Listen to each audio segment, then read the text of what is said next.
The Rogue River Valley is a watershed deep in the forests of southern Oregon. It's quiet and sleepy. Sawyer has been building paddles and oars here for over 50 years. In talent, the Sawyer factory is anything but quiet, however. It's a symphony of woodworking tools. Band saws, horizontal belt sanders, planers, tithers, tathers. I don't know what all these things are.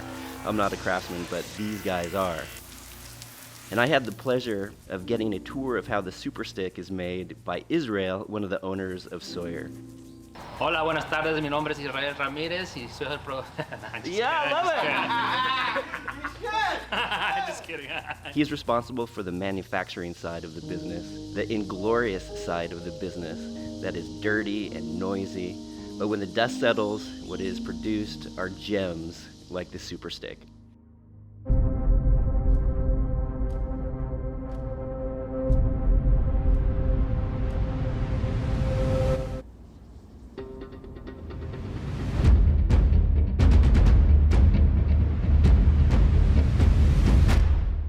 Before we see how the Super Styk is built, let's take a minute to understand why the Super Styk is built. As you saw at the beginning of this video, the Super Styk is about running rivers on a paddleboard.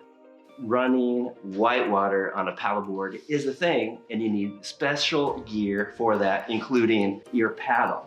Whitewater paddleboarding is really a hybrid sport. It's more whitewater boating than it is traditional open water paddleboarding, including whitewater canoeing and running whitewater rafts. This is a guide stick. As such, there's zero rake angle. It has a narrow tip complemented by a wide shoulder. Having a narrower tip allows you to skim the surface for RPMs, and a wider shoulder allows you to sink deep for a more stable, powerful stroke. According to Israel, to build a single Super Styk, it takes 8 steps. After gluing, sanding, fiberglassing, and varnishing, it's about 12 hours with a single worker and all this industrial equipment. The first step is blocking, where they take single strips of white ash and western red cedar and Douglas fir and gluing them all together to make thick blocks. Come back over. Keep it nice and flush. The blocks are then sliced to create individual laminated pieces that will become the blade itself.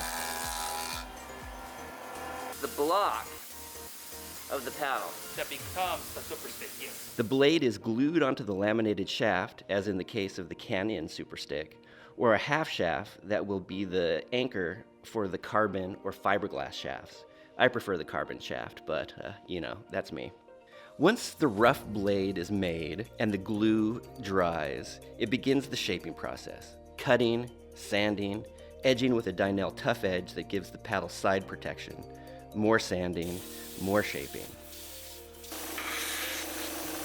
Once the blade actually looks like the Super Styk blade, it's taken to the horizontal belt sander, where it gets its final shape and gets all of its weight reduced to less than 10 ounces.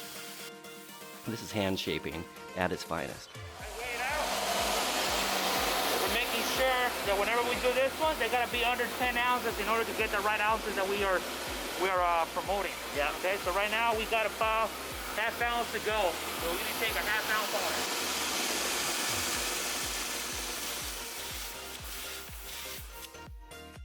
Once the shape is achieved, it's taken to the fiberglass room, where a layer of unidirectional fiberglass is added to the blade for rigidity.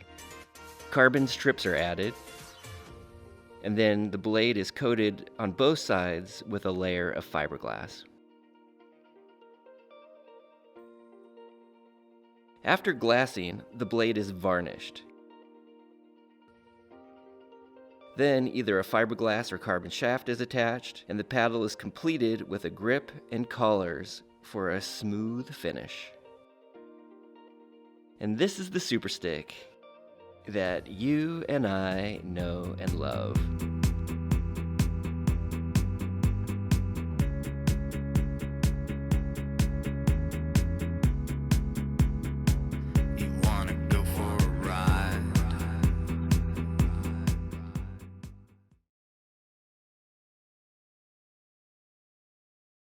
A traditional paddleboard paddle is intended to generate momentum throughout the day. It'll have a raked angle and a wider tip, allowing you to reach forward, engage the surface of the water, pull, and complete your paddle stroke, focusing on momentum.